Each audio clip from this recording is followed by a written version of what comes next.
Hello.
ഈ ഒരു കലാസന്ധ്യ ഇന്നിവിടെ ക്രമീകരിച്ചിരിക്കുകയാണ്. കലകള് ദൈവദത്തമായ ഒരു വലിയ അനുഗ്രഹമാണ്. ഓരോ മതങ്ങൾക്കും ആ മതവുമായി ബന്ധപ്പെട്ട അനേക കലകളുണ്ട് എന്നുള്ളത് നമുക്കെല്ലാവർക്കും അറിവുള്ളതാണ്. ഇന്ന് ഇവിടെ പലതരം കലകൾ അവതരിക്കപ്പെടുമ്പോൾ പരിശുദ്ധവും പരിപാവനവുമായ ഈ പള്ളിയങ്കണത്തിൽ ടിനി ടോൺ സംഘത്തിനും ഒരു പ്രോഗ്രാം അവതരിപ്പിക്കാൻ അവസരം തന്ന എല്ലാ കമ്മിറ്റി ഭാരവാഹികളും പള്ളി വികാരി അച്ഛനോടും നന്ദി രേഖപ്പെടുത്തിക്കൊണ്ട് ഞങ്ങൾ പ്രോഗ്രാമിലേക്ക് കടക്കുകയാണ്. എന്ത് നല്ല കാര്യം തുടങ്ങുന്നതും അല്പം പ്രാർത്ഥനയോടെയാണ്, അതാണ് നല്ലത്. അതുകൊണ്ട് ആദ്യ ഗാനവും ഒരു ഭക്തി ഗാനത്തോടു കൂടി തുടങ്ങിയാണ്. പരിശുദ്ധാത്മാവേ എന്ന ഗാനം ആലപിക്കാൻ നിങ്ങളുടെ മുന്നിലെത്തുന്നു. തമ്പി കണ്ണന്താനം എന്ന സൂപ്പർ ഡയറക്ടർ മലയാള സിനിമയ്ക്ക് പരിചയപ്പെടുത്തിയ ആ പിന്നണി ഗായകൻ നിങ്ങളുടെ മുന്നിൽ ഒരു ഭക്തി ഗാനവുമായി എത്തുന്നു. PC George.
ഇത് തുടങ്ങിയിട്ടേ ഉള്ളൂ.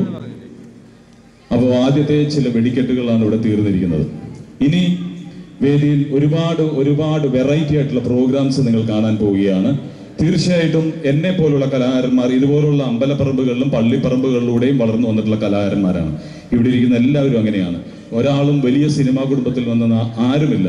അപ്പൊ ഞങ്ങൾക്ക് കിട്ടാവുന്ന ഏറ്റവും വലിയ അവാർഡ് എന്ന് പറയുന്നത് നിങ്ങളുടെ കയ്യടിയാണ്. ഞങ്ങളുടെ ജീവിതത്തിൽ കിട്ടാവുന്ന ഏറ്റവും വലിയ അവാർഡ്. കാരണം എൻ്റെ മുന്നിലിരിക്കുന്ന ഓഡിയൻസാണ് എന്നെ ഈ വേദിയിൽ എത്തിച്ചത്, സിനിമയിൽ എത്തിച്ചത്, TV-യിൽ എത്തിച്ചത് എല്ലാം. അപ്പോൾ ഓരോ കലാകാരന്മാർ വരുമ്പോഴും ഞങ്ങൾ അപേക്ഷിക്കുന്നത് നിങ്ങളുടെ ഇരുകൈയും ചേർത്തുള്ള കയ്യടിയാണ്. അതിനൊരു കുറവും വരുത്തരുത്. കാരണം ഞാൻ പറഞ്ഞു, ഞങ്ങൾക്ക് ഏറ്റവും ജീവിതത്തിൽ കിട്ടാവുന്ന ഏറ്റവും വലിയ സന്തോഷമാണ്, ഒരു അവാർഡാണ്. ഈ കയ്യടി തന്നതിന് ഈ മല്ലപ്പള്ളിയിൽ എല്ലാവർക്കും 1000 നന്ദി. 5 സ്റ്റാർ തട്ടുകട, അതുപോലുള്ള ഒരുപാട് കോമഡി പരിപാടികൾ, ജീവൻ TV-യിലെ കോമഡി സ്ട്രീറ്റ്, ഞാൻ ചെയ്യുന്ന എല്ലാ പരിപാടികളും ഈ സ്റ്റേജിൽ വരുമ്പോൾ ഞങ്ങളാണ് അവതരിപ്പിക്കാറ്. ഇതിന്റെ രചന നിർവഹിക്കുന്നത് ഈ ക്യാമറയുടെ പിന്നിൽ നിൽക്കുന്ന ഈ തൂലിക ചലിപ്പിക്കുന്ന ഈ കഴിവുള്ള പ്രതിഭകളാണ്. അവരെ നമ്മൾ നേരിട്ട് നിങ്ങൾ കാണുകയാണ്. എന്തായാലും വേദിയിലേക്ക് ഞാൻ ഒരിക്കൽ കൂടി ക്ഷണിക്കുകയാണ് Anoop Krishnan. Welcome Anoop Krishnan.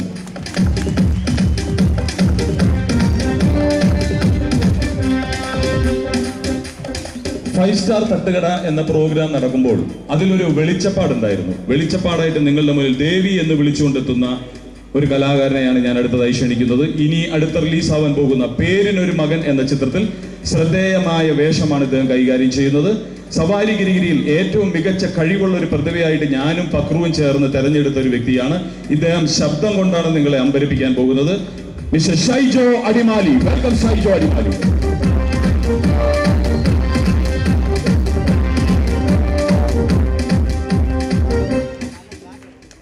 Vodafone comedy സ്റ്റാർസിൽ ഏകദേശം 5 തവണ 1ാം സ്ഥാനത്തെത്തിയ 4 സ്റ്റാർസ് എന്നൊരു ടീമുണ്ട്. അതിലെ അംഗമാണ് അടുത്തതായിട്ട് നിങ്ങളുടെ മുന്നിലെത്താൻ പോകുന്നത് കലാഭവൻ ജോബി.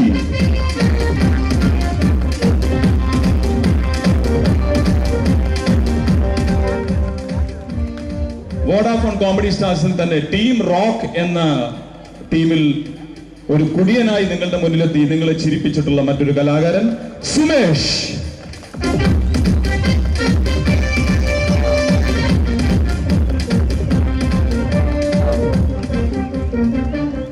ഞങ്ങളുടെ കലാകാരൻ മിസ്റ്റർ ദിലിൽ.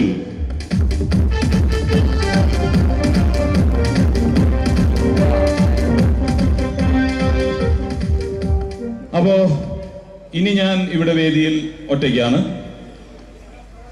നിങ്ങളുടെ മുന്നിലേക്ക് ഒരു അത്ഭുതം സൃഷ്ടിക്കാൻ പോകുന്ന ഒരു കലാകാരനെ കൂടി ഞാൻ പരിചയപ്പെടുത്തുകയാണ്.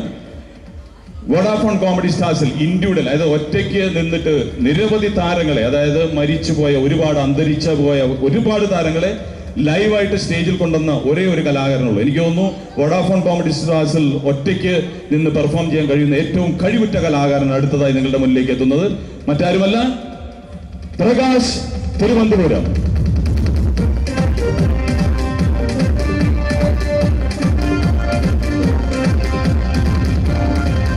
ഇനി അടുത്തതായിട്ട് നമ്മുടെ ഈ പ്രോഗ്രാമിന്റെ കൊറിയോഗ്രാഫറെയാണ് ഞാൻ പരിചയപ്പെടുത്താൻ പോകുന്നത്.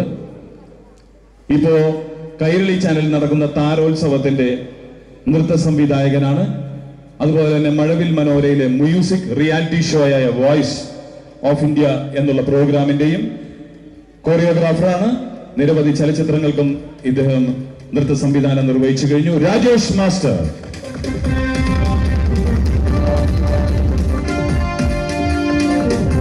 വോഡാഫോൺ കോമഡി സ്റ്റാർസിൽ തന്നെ മറ്റൊരു കലാകാരനുണ്ട്, മിസ്റ്റർ ടോമി.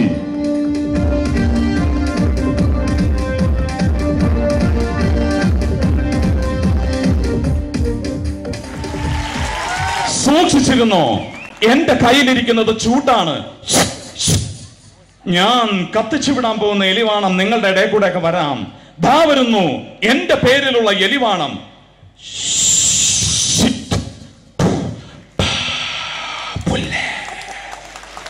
വെടിക്കെട്ട് നടന്നപ്പോഴും പാപ്പുല്ല ഉണ്ടായിരുന്നു. ഇനി ഞാൻ സിനിമയിലേക്ക് വരാൻ, അതായത് പ്രാഞ്ചേട്ടൻ എന്ന ചിത്രത്തിൽ ശ്രദ്ധേയമായൊരു വേഷം ചെയ്യാൻ കാരണം രഞ്ജിത്ത് സാറും മമ്മൂക്കയുമാണ്. എൻ്റെ സിനിമയിലേക്കുള്ള വഴികാട്ടിയാണ്. എന്തായാലും മമ്മൂക്ക വന്നിട്ട് ഒരു ഓലപ്പടക്കം പൊട്ടിച്ചാൽ എങ്ങനെയായിരിക്കും? ലാലേട്ടനും വരും. ലാലേട്ടൻ്റെ ആൾക്കാരുണ്ടെന്ന് മനസ്സിലായി, വരും. അപ്പോൾ മമ്മൂക്ക വന്ന് ഓലപ്പടക്കം പൊട്ടുകയാണെങ്കിൽ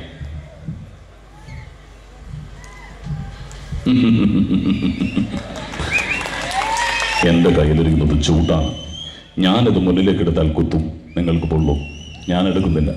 ദാ വരുന്നു എൻ്റെ പേരിലുള്ള ഓലപ്പടക്കം.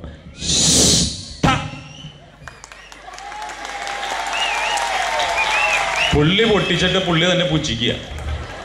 ഇനി ഞാൻ ഏറ്റവും ഇഷ്ടപ്പെടുന്ന ഒരു നേതാവ് ശ്രീയ കാൻഡി സാറാണ്. അദ്ദേഹം വന്ന് ഒരു എലിവാണം വിടുകയാണെങ്കിൽ എങ്ങനെയായിരിക്കും? വളരെ പൈശാചികവും മൃഗീയവുമായ ഒരു കൊച്ചെലിവാണ്. ഭയങ്കര ശബ്ദമായിരിക്കും. എല്ലാവരും ചെവി കുത്തി പിടിച്ചോളൂ. ഭയങ്കര ശബ്ദമായിരിക്കും. ചെവി കുത്തി പിടിച്ചു. ഇത്രേ ഉള്ളൂ. ഇത്രേ കപ്പാസിറ്റി ഉള്ളൂ. എൻ്റെ ഒരു 10 മിനിറ്റ് പൈസ ഇല്ല. ഈ വെടിക്കെട്ടിന് ശേഷം അവിടെ നടന്നത് കരകാട്ടമാണ്. കരകാട്ടം എന്ന് പറയുന്നത് നമ്മൾ അയൽ സംസ്ഥാനമായ തമിഴർക്ക് സന്തോഷം വരുമ്പോൾ ഉപയോഗിക്കുന്ന വാദ്യമേളമാണ്. ഈ വാദ്യമേളത്തിനോടൊപ്പം നമ്മുടെ ചില താരങ്ങൾ നൃത്തം വയ്ക്കുകയാണെങ്കിൽ എങ്ങനെയായിരിക്കും? ആദ്യമായിട്ട് കഥ, തിരക്കഥ, സംഭാഷണം, സംവിധാനം തൊട്ട് ഈ തലക്കെട്ട് വരെ സ്വന്തമായിട്ട് ചെയ്യുന്ന ബാലചന്ദ്ര മേനോൻ ഒരു കരകാട്ടം അവതരിപ്പിച്ചാൽ എങ്ങനെയായിരിക്കും?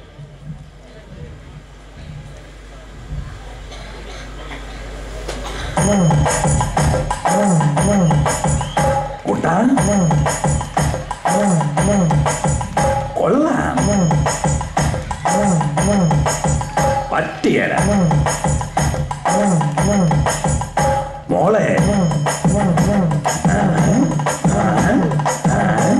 കരകയറാൻ വേണ്ടി കരകാട്ടമല്ല, കരാട്ട വരാൻ ചെയ്യും. എൻ്റെ അമ്മയാണ് സത്യം.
മുഴുവൻ നിയമമാകട്ടോ, നടന്നു വരുന്ന വഴിയിൽ ഒരു നിയമമാണ്. പെട്രോൾ അടിച്ചോണ്ട് വണ്ടി ഓടിക്കാം, ഈസ അടിച്ചോണ്ട് വണ്ടി ഓടിക്കാം. പാവപ്പെട്ട ചെറുപ്പക്കാരായിട്ട് മദ്യപിച്ച് വണ്ടി ഓടിച്ചാൽ ഭയങ്കര നിയമമാണ്. സ്വന്തം കേരളത്തിലൊന്നും നാടാണ്.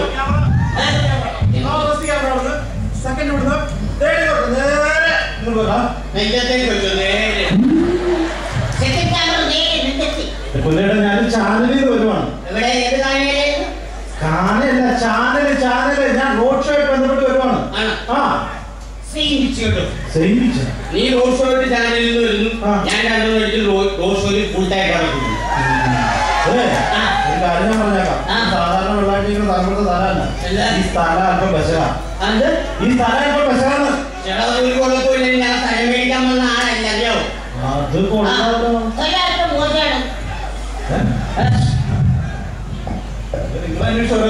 ഞാനൊന്നും പറയും.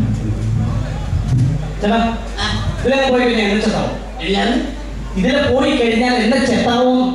ഇതിലെ അങ്ങോട്ട് പോയിട്ട് ഞാനും ചെത്തത്തില്ല. ഇവിടെ ഞാൻ ഫുള്ളേ ഇതെന്താ മൂന്ന് കഴിക്കുന്ന സ്ഥലം, മൂന്ന് കഴിക്കുന്ന സ്ഥലം പറയാമോ? തുറന്നാളെടുത്ത് അറിയാൻ പാടില്ല.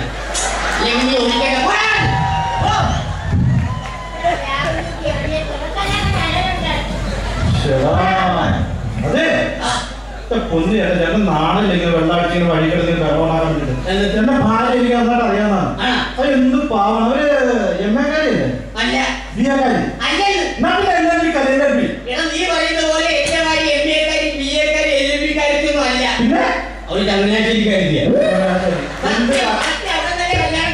അതെനിക്കറിയാൻ സമ്മതിച്ചു. ഏത് സ്ഥലക്കാരിയാണ്? എനിക്ക് വേറെ കാര്യം അറിയാം. ഒരു നല്ലൊരു കലാകാരിയാണ്. കലാകാരിയാണ്. കറക്റ്റ് അല്ലേ? Super artist. എന്താണ് ആർട്ടിസ്റ്റ്? നല്ല വരകാരിയാ. വരയ്ക്കും. എന്നിട്ട് വരച്ചിട്ട് വരച്ചവരെ നിർത്തും. കല്യാണം കഴിഞ്ഞോണ്ട് ഞാൻ കാര്യം ചോദിക്കാണ്. ഈ ലവ് മാരേജ് ആണോ അറേഞ്ച് മാരേജ് ആണോ നല്ലത്? ഇത് രണ്ടും തമ്മിലുള്ള വ്യത്യാസം എന്താ? ലവ് മാരേജ് അറേഞ്ച് മാരേജ് എന്ന് പറഞ്ഞു കഴിഞ്ഞാൽ ആൾക്കാരെല്ലാവരും കൂടി സഹകരിപ്പിച്ചൊരുത്തരെയും പിടിക്കാണ്ടിരിക്കാനും അതാണ് അറേഞ്ച് മാരേജ്. മറ്റേ ലവ് മാരേജ് എന്ന് പറഞ്ഞു കഴിഞ്ഞാൽ അവൻ സ്വന്തമായിട്ട് വെള്ളത്തിലേക്ക് എന്ന് പറഞ്ഞാണ് ലവ് മാരേജ്. രണ്ടും ആത്മഹത്യക്ക് തുല്യമാണ്. ഈ ആദ്യ രാത്രി അവസാന രാത്രി തമ്മിലുള്ള വ്യത്യാസം എന്താണ്? അവസാന രാത്രി തമ്മിലുള്ള വ്യത്യാസം എന്താണ്? ആദ്യ രാത്രി എന്ന് പറഞ്ഞു കഴിഞ്ഞാൽ നമ്മൾ കിടക്കുന്നു. ഓ ശരി. അവസാന രാത്രി നമ്മളെ കൂട്ടി കിടക്കും, അവരെ നെഞ്ചത്തേക്ക് പോകും. പിന്നെ ഭംഗിക്ക് വേണ്ടി രണ്ടും പഠിക്കും.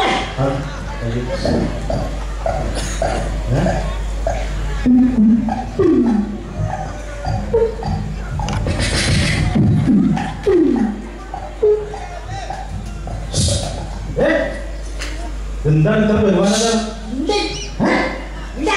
ഇവിടുത്തെ പഠിപ്പിച്ച ആളുകളാണ്, ഇവിടുത്തെ പ്രമുഖ നേതാവിനെ. ഇനി ഈ മാസം ബഹുമാനിച്ച് ഇയാളാണ്. ഓ, കമ്പ്യൂട്ടർ പഠിപ്പിച്ച ആള്.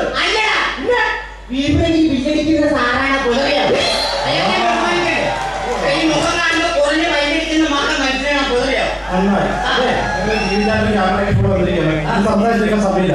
ഞാനൊരു ഡയലോഗ് പറയും, അത് കൃത്യമായിട്ട് ഞങ്ങളുടെ ക്യാമറ നോക്കി പറയണം. അത് കൃത്യമായിട്ട് പറഞ്ഞാൽ ഞങ്ങൾ സംസാരം തരും. ഓക്കെ, ക്യാമറ നേരെ നോക്കി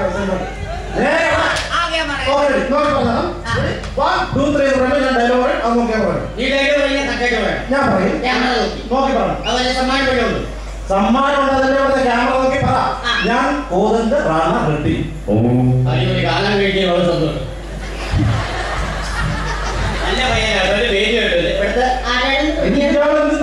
എന്റെ പേരല്ലേ ഞാൻ പറഞ്ഞത്. ഞാൻ പറഞ്ഞത് നിങ്ങൾ പറയേണ്ട ഡയലോഗാണ്. ഞാൻ കോതന്റെ റാണ റെഡ്ഡി. അത്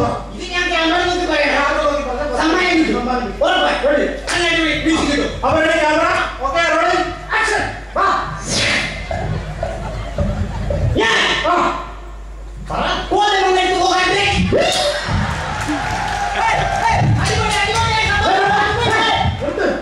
എന്ത് വിവരങ്ങളാണ് വിളിച്ചു പറയുന്നത്?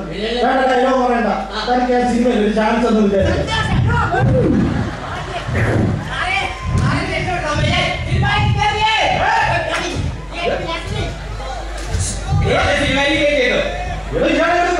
സങ്കല്പം ഞങ്ങളോട് പറഞ്ഞോട്ടെ. ഇയാളെ സിനിമയിൽ എടുത്ത് സങ്കല്പിക്കാം. റോള് തരുന്നു. എന്തെന്ന് റോള്? ഒയ്യോ, അതെല്ലാം പറഞ്ഞ സിനിമയിൽ ഞാൻ അഭിനയിക്കുന്ന ഒരു ഭാഗം തരുന്നു. ശ്രദ്ധിച്ചേക്കാം.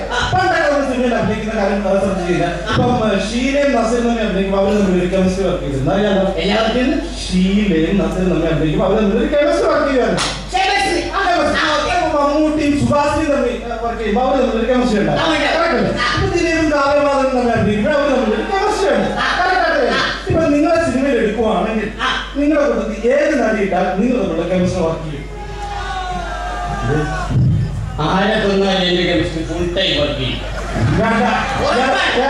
സിനിമയിൽ നിങ്ങൾ ഏരിയ പോലെ അടുപ്പിക്കാൻ കൊള്ളത്തില്ല. ലാസ്റ്റ് അവസാനം ഈ പ്രോഗ്രാമിന് വേണ്ടി എന്തെങ്കിലും സ്വന്തമായിട്ട് ഇവിടെ പെർഫോം ചെയ്യണം. സ്വന്തമായിട്ട് ചെയ്താൽ സമ്മാനം കിട്ടും. ഞാൻ സ്വന്തമായിട്ട് എന്താ ചെയ്യാൻ പോകുന്നത്? ഞാൻ നന്നായിട്ട് മാജിക് ചെയ്യണം.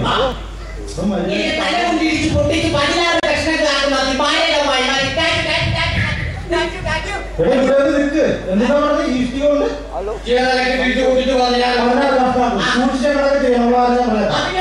അപ്പൊ പ്രിയമുള്ളവരെ, തല കൊണ്ട് ഇഷ്ടിക ഇടിച്ച് 16 കഷ്ണമാക്കി പൊട്ടിക്കുന്നതാണ് പറയുന്നത്. നമ്മുടെ ക്യാമറ വളരെ സജ്ജമാണ്. ഇതാരും കണ്ട് അനുകരിക്കുന്നത് നമ്മുടെ മാജിക്ക് തുടങ്ങാൻ പോവാണ്. അപ്പൊ തുടങ്ങാനോ? എന്താ രക്തം തെറിച്ചു സൂക്ഷിക്കണം ചെയ്യാൻ പിള്ളേരുകളാണ്. ഓക്കെ, എല്ലാവരും പ്രാർത്ഥിക്കുക. ഈ കാണുന്ന ഇഷ്ടിക എന്റെ തല കൊണ്ട് ഇടിച്ച് പൊട്ടിച്ച് 16 കഷ്ണങ്ങളാക്കുന്ന വിമാനമായി മാറ്റിക്കാണ്. സഹായിക്കണം. അതൊന്നുമല്ല, റെഡി 1 2 3 എന്ന് പറയാൻ പിടിച്ചു പൊട്ടിക്കും. ഞാൻ പറയാം. റെഡി ആണല്ലോ? റെഡി അപ്പൊ റെഡി 1 2 3.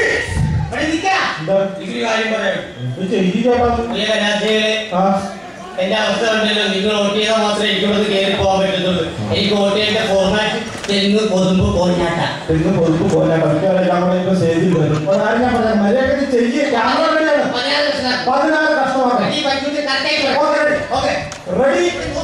ഒന്നും പറയട്ടെ. റെഡി 1 2 3.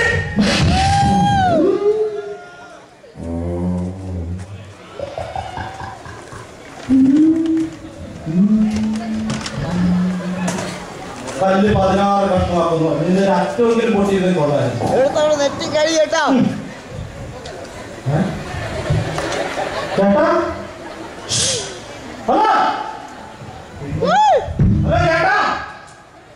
ചേട്ടാ വെള്ളം കുടിക്കണം. ഭാഗ്യം ചത്തിട്ടില്ല. ഹോസ്പിറ്റലിൽ പോണാ കൊള്ളാം, കുഴപ്പമില്ല. ഹോസ്പിറ്റലിൽ പോണോ, വെള്ളം കുടിക്കണ്ട. ഇയാളെ വാദം എന്തെങ്കിലും ഒന്ന് പറ. എനിക്ക് ചില